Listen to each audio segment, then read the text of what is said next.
Perkenalkan, nama saya Riris Mawarni Silaen, mengajar di SMA Negeri 1 Onanrunggu, Kabupaten Samosir, Provinsi Sumatera Utara.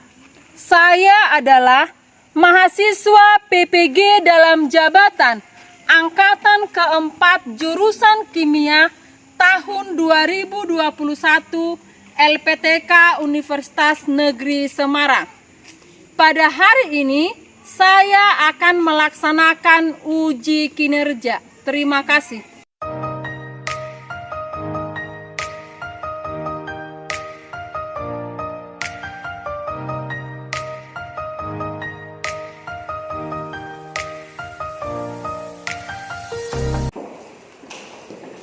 Selamat sore anak-anak. Sore. Apa kabar hari ini? Luar biasa. Yes. Ya, ketua kelas ada yang tidak hadir. Halo, Rahmat Riyandika sama Dusun. Selamat dan Joshua. Seperti biasa, sebelum kita memulai pembelajaran, ada baiknya kita berdoa dan bernyanyi. Silakan dua orang maju untuk memimpin doa dan lagu.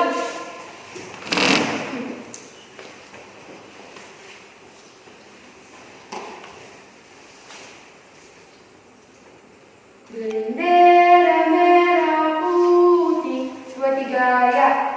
Bendera merah putih, bendera tanah airku, gagah jernih tanpa warna-mu, berkibarlah langit yang biru. Bendera merah putih, bendera bangsaku. Mari kita bersatu dalam doa. Kembali kami bersyukur kepada Allah atas berkat dari hari-hari yang berlalu hingga saat ini. Ya Tuhan, sebentar lagi kami akan mulai proses belajar mengajar kami. Bukalah hati pikiran kami, kami dapat menerima pelajaran dari kami berubah kepada kami. Banyak dosa perbuatan dan kelakuan Bapa, mohon ampuni itu kami dapat disebut sebagai anak-Mu. Hanya di dalam anak Tuhan Yesus Kristus kami berdoa dan mengucap syukur. Amin.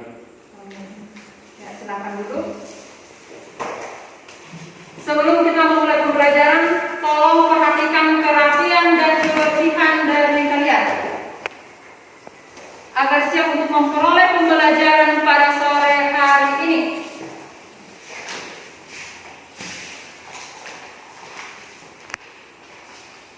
Hari ini kita akan belajar tentang reaksi endoterm dan reaksi eksoterm. Tapi sebelumnya, Ibu akan mengingatkan kembali pembelajaran minggu yang lalu.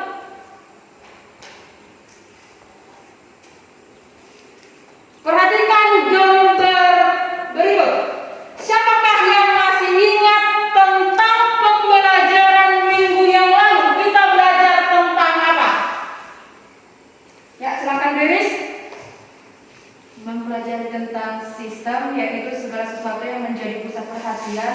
Lalu mempelajari tentang lingkungan, yaitu segala sesuatu yang berada di luar sistem. Dan jenis-jenis sistem, yaitu ada sistem terbuka, tertutup, dan terisolasi. Iya. Kemudian dari gambar tersebut, manakah yang termasuk sistem dan manakah yang termasuk lingkungan? Ya, silakan. Yang termasuk sistem adalah potongan J mata seng dan larutan HCl. Yang termasuk lingkungan adalah udara sekitar dan tabung reaksi. Iya, bagus. Yang termasuk sistem adalah potongan seng, dan yang termasuk lingkungannya adalah udara sekitar dan tabung reaksi. Sebelum kita memulai pembelajaran kita, ada pepatah orang bijak yang mengatakan bahwa pendidikan tanpa perbuatan itu sia-sia. Hari ini juga kita akan belajar tentang bagaimana bertindak dalam pembelajaran kimia melalui sebuah percobaan sederhana. Semoga nanti pembelajaran kali ini bermanfaat bagi kalian di kehidupan yang akan datang. Tetapi sebelumnya, untuk pembelajaran hari ini, Ibu harapkan nanti anak-anak Ibu dapat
dari kinerja kalian selama berdiskusi dan hasil presentasi dari kelompokmu.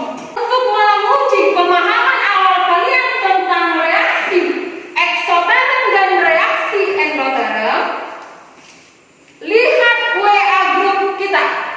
Silakan isi atau jawab pretest yang sudah Ibu buat. Ibu berikan waktu selama 5 menit.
Ya, kirimkan jawabanmu.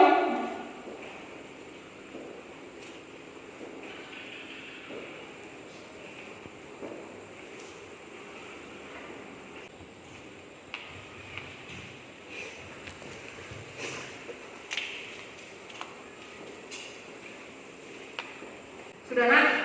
Sudah. Ya, kita masuk ke nanti diumumkan untuk hasil pretest sekaligus post-testnya ya.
dibagikan. Ibu berikan waktunya selama 20 menit. Silakan berdiskusi.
Diskusinya sudah selesai. Sekarang mari kita presentasikan hasil dari diskusi kelompokmu. Dimulai dari kelompok 1. Silakan kelompok 1 maju untuk presentasi.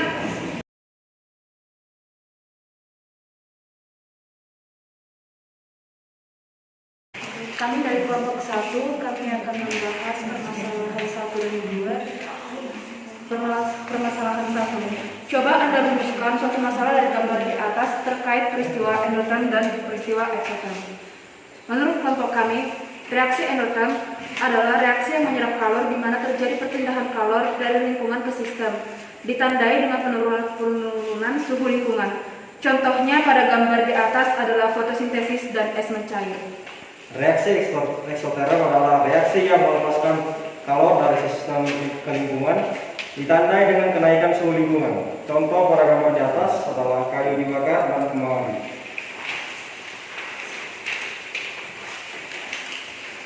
Permasalahan 2. Identifikasi peristiwa endotherm dan peristiwa exotherm pada fenomena alam dan kehidupan.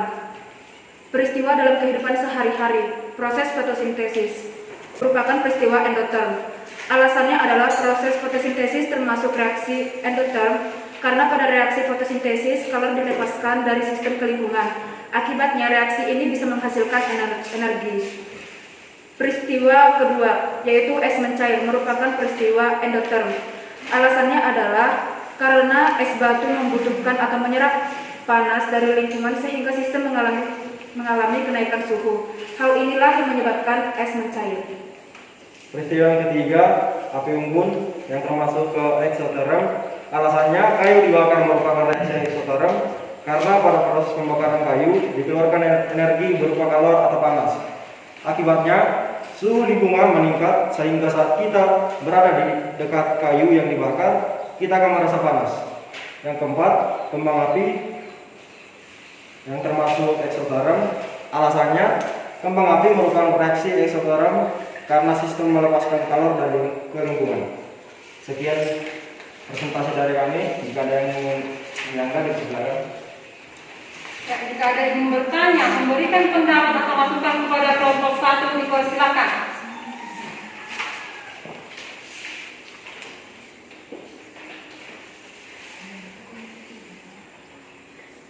Oke, Kak Rizka. Apakah perbedaan antara reaksi endoterm dan reaksi eksoterm berdasarkan penyelidikan kelompok kalian? Oke, kami akan menjawab pertanyaan dari Rizka. Perbedaannya dapat dilihat dari perpindahan panasnya.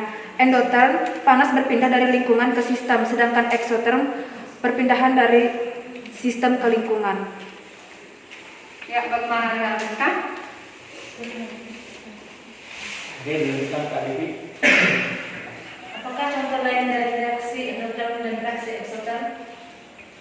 Oke, dari reaksi eksoterm adalah ledakan bom dan seluruh proses pembakaran, dan endoterm kantung kompres dan penguapan air.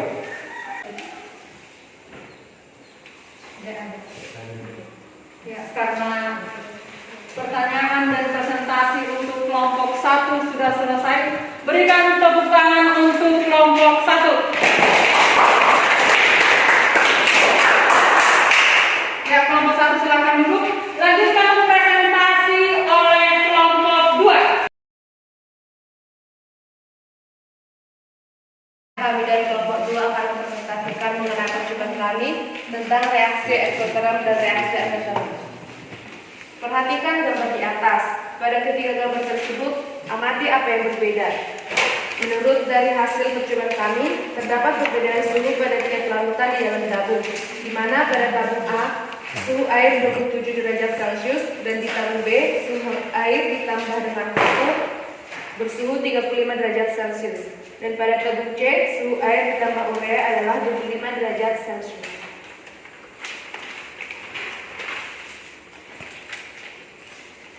Satu, apa yang dilihat pada gambar A? Menurut kami yaitu air dalam tabung A dengan suhu 27 derajat Celcius. 2. Apa yang dilihat pada gambar B? Yaitu tabung B berisi air dan kapur dengan suhu 35 derajat Celcius. Apa yang Anda lihat pada gambar C? Yaitu tabung C berisi air dan urea dengan suhu 25 derajat Celcius. Berapakah suhu pada gambar A? Yaitu 27 derajat Celcius. 5. Berapakah suhu pada gambar B? Terdapat 35 derajat Celcius. 6. Berapakah suhu pada gambar C? Terdapat 25 derajat Celcius. Begitulah hasil presentasi kami. Jika ada yang bertanya, kami persilakan. Silakan, ada yang ingin bertanya dengan kelompok 2? Ya, silakan. Apa yang dapat kalian simpulkan dari pengamatan gambar yang sudah kalian lakukan?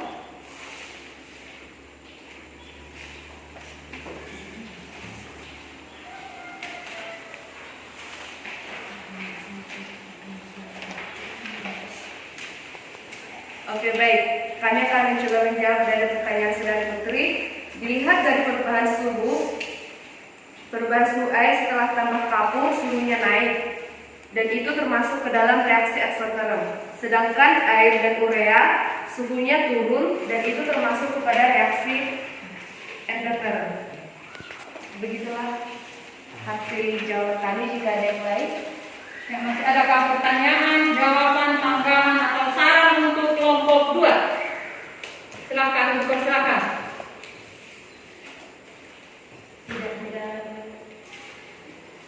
Demikian presentasi dari hak kelompok 2. Tepuk tangan untuk kelompok 2.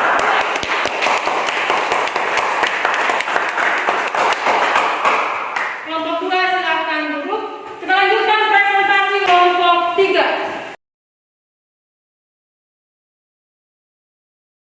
Kami dari kelompok 3 ingin mempresentasikan hasil diskusi kelompok kami, yaitu 1. Lengkapi tabel data eksperimen berikut berdasarkan gambar di atas. Nomor 1, jenis reaktan air suhunya 27 derajat Celcius.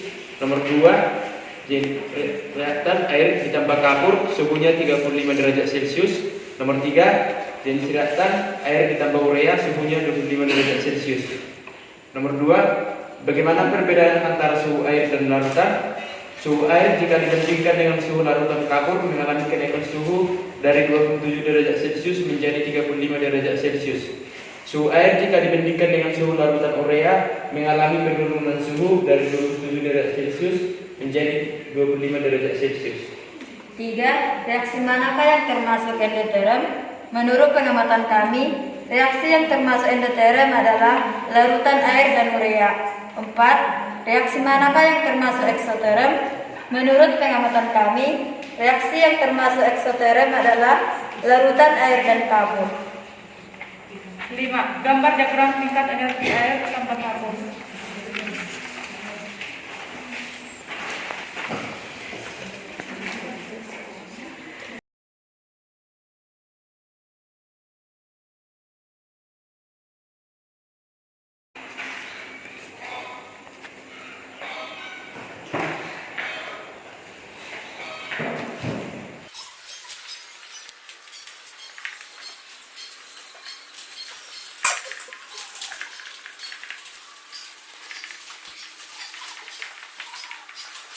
Baiklah, pada gambar diagram tingkat energi air tanpa kapur, reaksinya CaCO3 ditambah H2O menghasilkan CaOH 2 kali, CaOH2 2 kali ditambah CO2. Pada reaksi ini, entalpi jumlah energi yang dimiliki sistem pada tekanan tetap.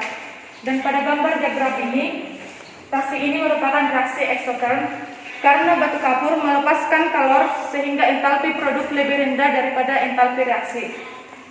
Baiklah, sekarang gambar yang ke-6, gambar diagram tingkat energi air ditambah urea.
Pada gambar diagram ini, reaksi ini merupakan reaksi endoterm karena setelah urea larut, suhu sistem atau larutan lebih rendah dari suhu lingkungan sehingga kalor mengalir dari lingkungan ke sistem.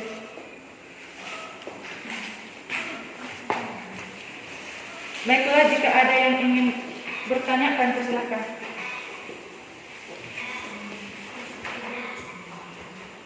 Ya, ada pertanyaan, tanggapan atau pendapat untuk kelompok 3? Tidak, Ibu. Ya, silakan, Nak. Menurut hasil diskusi kelompok kami, diagram tersebut kurang benar. Yang menjadi produk dalam diagram tersebut adalah larutan urea dan menjadi reaktan adalah air urea. Karena termasuk reaksi endoterm karena setelah urea larut, suhu sistem lebih rendah dari suhu lingkungan, sehingga kalor mengalir dari lingkungan ke sistem.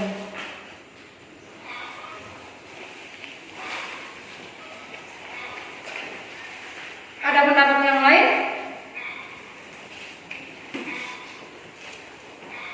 Nah, untuk penjelasannya, reaksi eksoterm dan reaksi endoterm.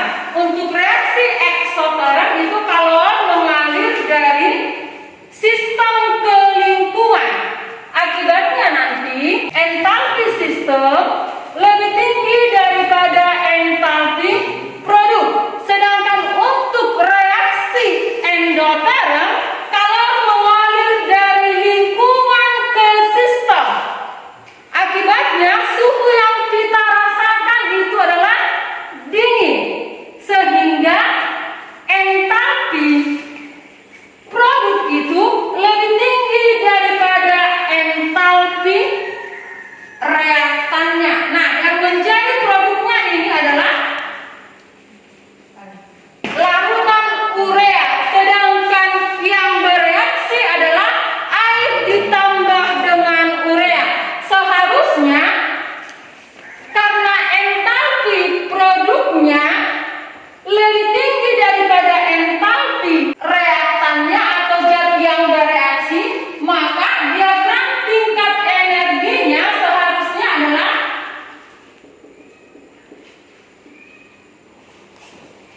larutan urea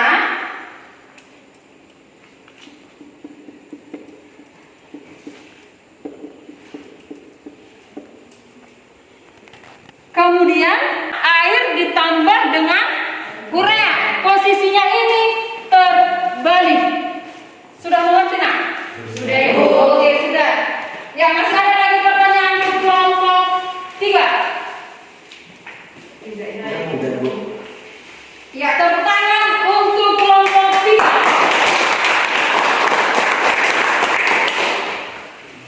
Yang terakhir silakan maju kelompok 4.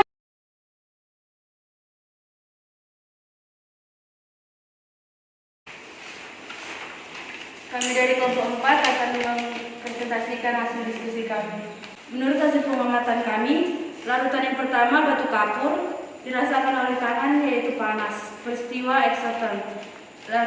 Larutan yang kedua yaitu adem sari yang dirasakan oleh tangan dingin, peristiwa endoterm. Larutan yang ketiga oralit dirasakan oleh tangan dingin, peristiwa endoterm. Larutan yang keempat deterjen dirasakan oleh tangan panas dan peristiwa eksoterm. Larutan nomor 5 urea dirasakan oleh tangan dingin dan peristiwanya endoterm.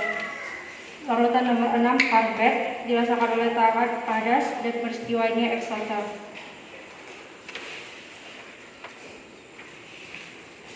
Kesimpulan dari hasil pengamatan kami yaitu berdasarkan pengamatan suhu dari larutan tersebut dapat disimpulkan bahwa larutan adem sari, oralit, dan urea terasa dingin di tangan, jadi termasuk peristiwa endoterm.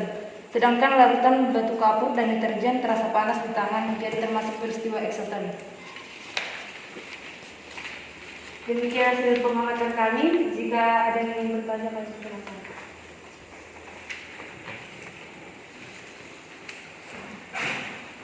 Selain dengan merasakan suhu, bagaimana cara Anda membedakan reaksi endoterm dan reaksi eksoterm?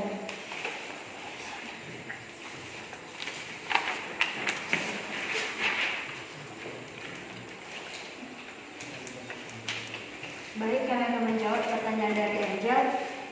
Kita dapat mengamati tersebut dengan menggunakan diagram tingkat energi dan juga harga delta H. Ada yang lain buat teman-teman? Silakan. Bagaimanakah cara kalian membedakan reaksi eksoterm dan endoterm?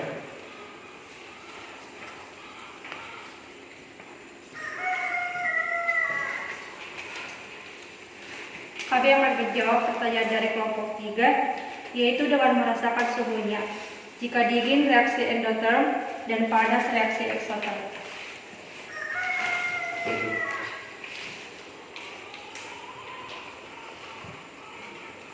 Demikian presentasi dari kelompok kami. Ya, tepuk tangan untuk kelompok 4. Silakan dulu.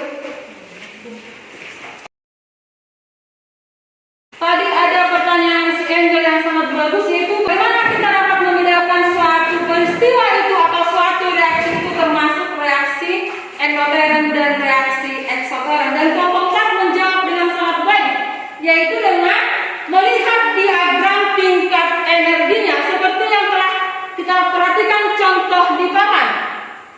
Jika reaksi eksoterm, maka produk akan entalpinya lebih rendah daripada reaktan. Sedangkan untuk endoterm, bahwa delta H atau entalpi dari produk lebih tinggi daripada reaktan. Kemudian untuk yang kedua itu dengan melihat delta H-nya, harga delta H-nya. Jika kalian nanti melihat suatu reaksi yang dituliskan harga delta H, harga delta H positif, maka ini termasuk reaksi endoterm karena kalau mengalir dari lingkungan ke sistem. Sedangkan harga delta H negatif termasuk reaksi eksoterm kalau mengalir dari sistem ke lingkungan. Perhatikan video berikut ini tentang pengertian reaksi endoterm dan reaksi eksoterm. Reaksi eksoterm adalah reaksi yang melepaskan kalor dari sistem ke lingkungan. Ketika terjadi reaksi, suhu sistem lebih tinggi atau lebih panas daripada suhu lingkungan. Reaksi endoterm adalah reaksi yang menyerap kalor dari lingkungan ke sistem. Dalam reaksi ini, suhu sistem lebih rendah daripada suhu lingkungan, dan kalor akan berpindah dari lingkungan ke sistem. Masih adakah dari anak-anak ibu yang belum mengerti? Marilah kita bersama-sama menyimpulkan pembelajaran pada sore hari ini. Siapa di antara anak-anak ibu yang dapat membantu ibu menyimpulkan pembelajaran pada sore hari ini? Ya, silakan. Reaksi endoterm adalah kalor berpindah dari lingkungan ke sistem. Ciri-cirinya yang pertama, suhu awal lebih besar dari suhu akhir. Dan kedua, terjadi penurunan suhu. Yang ketiga, delta H sama positif, di mana H reaksi lebih kecil dari H produk. Kemudian, sistem membutuhkan energi. Ya, ada lagi kesimpulan yang lain? Ya, silakan Ganesha. Reaksi eksoterm adalah kalor berpindah dari sistem ke lingkungan. Ciri-cirinya satu, suhu awal lebih kecil dari suhu akhir. Yang kedua, terjadi kenaikan suhu. Yang ketiga, delta H adalah negatif, di mana H reaksi lebih besar dari H produk. Yang keempat, sistem melepaskan energi. Silakan lihat WA dulu. Kerjakan soal yang sudah ibu bagikan. Waktu kalian selama 5 menit.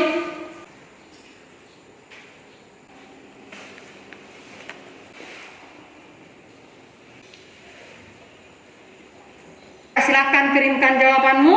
Untuk pretestnya tadi hanya 3 orang yang tuntas. Untuk post testnya seorang yang tidak tuntas itu atas nama Roland Parpusit, dan nilai sempurna didapatkan oleh Riris dan Ganesha. Untuk anak-anak ibu yang belum tuntas yaitu Roland, nanti ibu berikan remedial. Sedangkan untuk Ganesha dan Riris tentang untuk mereka berdua. Dengan pembelajaran kita pada sore hari ini, ibu akan mengirimkan tugas mandiri di pembelajaran minggu depan. Kita akan belajar tentang persamaan termokimia dan penentuan delta H reaksi pada persamaan termokimia tersebut. Kita berdoa. Silakan satu orang maju untuk memimpin doa. Mari kita bersatu dalam doa. Terima kasih Bapak, terima kasih Yesus, terima kasih Roh Kudus buat sore hari ini Kau sudah menyertai kami Bapak. Ya Bapak, pada sore hari ini kami sudah belajar. Semoga pelajaran yang kami pelajari menjadi ilmu bagi kami dan menjadi bekal bagi kami untuk masa depan kami. Terima kasih Bapak, terima kasih Yesus. Amin. Ya, amin.